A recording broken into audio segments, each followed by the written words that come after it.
ഫമിത, നമുക്കിടയിൽ പ്രശ്നമൊന്നുമില്ല. അവളെവിടെ? ആദിക്, അന്ന് അറിയാതെ ദേഷ്യത്തിൽ പറ്റിപ്പോയതാ, മനഃപൂർവ്വം ചെയ്തതല്ല. ക്യാൻ വി ജസ്റ്റ്... ഫമിത, ഞാൻ പറഞ്ഞില്ലേ നമുക്കിടയിൽ ഒരു പ്രശ്നവും ഇല്ല എന്ന്. നീ ആവശ്യമില്ലാതെ ഇതിൽ ഇടപെടണ്ട. മീരയുടെ കൈ കൊടുക്ക.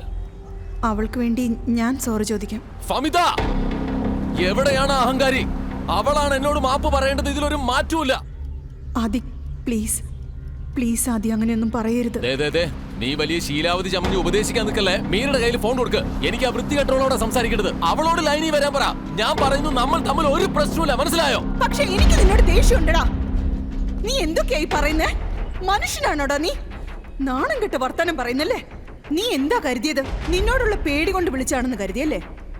അന്ന് മീര നിന്റെ ഒരു കണ്ണല്ല 2 കണ്ണ് കുത്തിപ്പൊടിക്കണമായിരുന്നു. നീ നോക്കിക്കോ, എല്ലാവരും ഇടി കൊണ്ട് ജയിലിനകത്ത് കിടക്കേണ്ടി വരും. ഹലോ